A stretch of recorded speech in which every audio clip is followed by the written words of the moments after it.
आज हम एक नया अध्याय शुरू करने जा रहे हैं जिसका नाम है कोशिका।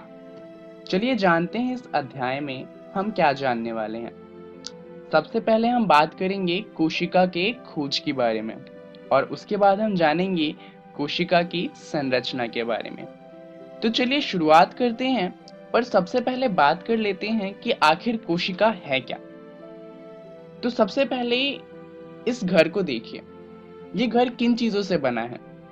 इसकी सबसे जरूरी चीज क्या है? सोचिए जरा। दरअसल देखा जाए तो ये घर है वो एक एक ईंट को जगह पर रखने के बाद बना है। तो हम ये कह सकते हैं कि ये जो एक ईंट है, ऐसी ही बहुत सारी ईंटों को मिलाने से हमारा घर बना है। तो जो शेल है यानी कि जो कोशिका है, उसमें भी कुछ इस तरीके का काम होता है। जो हमारा शरीर है वो छोटे छोटे बहुत सारे सेलों से मिलकर बना है। हमारा शरीर ही नहीं बल्कि जितने भी जीव जंतु हैं उन सभी का शरीर इन छोटे छोटे सेल से यानी कि छोटी छोटी कोशिकाओं से मिलकर बना हुआ है। इसके बारे में सबसे पहले पता लगाया था सर रॉबर्ट हुक ने। इन्होंने कोशिका की खोज करी थी 1665 में।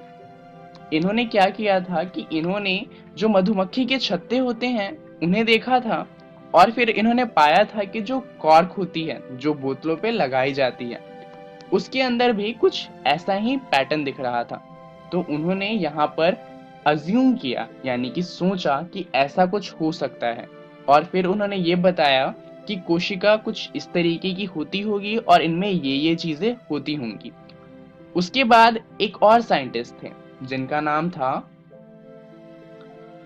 Anton von Leeuwenhoek. इन्होंने क्या किया कि इन्होंने 1674 में शैवाल और प्रोटोजोआ में पहली बार जीवित कोशिकाओं को देखा था।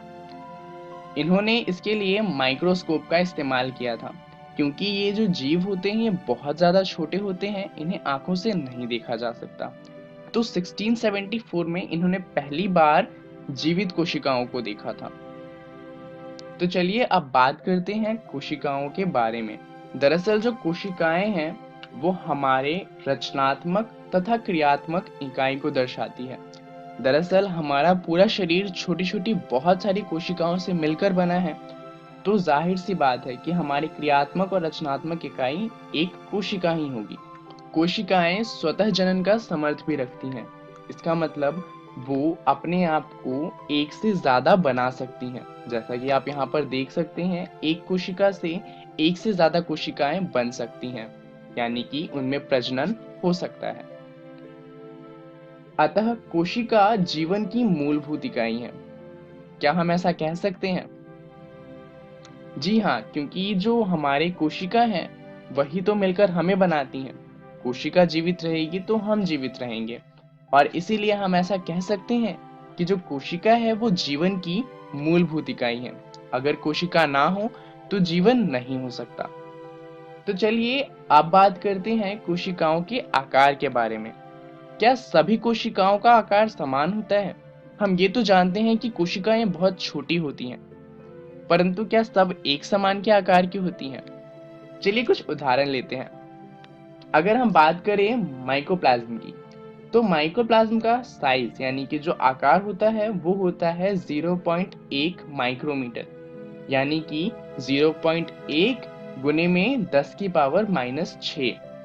तो आप सोच सकते हैं ये कितना ज्यादा छोटा होगा। वहीं पर अगर हम अंडों की बात करें तो शुतुरमुर्ग के अंडे का जो साइज होता है यानी कि जो आकार होता है वो होता है 170 मिलीमीटर गुने में 130 मिलीमीटर, जो कि काफी बड़ा है। यानी कि हम इसे आंखों से देख सकते हैं, वहीं माइक्रोप्लाज्म तो आंखों से दिखता भी नहीं।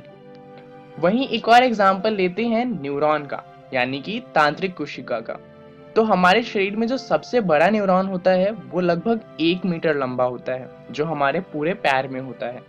तो आप देख सकते हैं कि कोशिका कहाँ 0.1 माइक्रोमीटर की है तो वहीं 1 मीटर की भी है। तो यानी कि कोशिकाओं का आकार बदलता रहता है।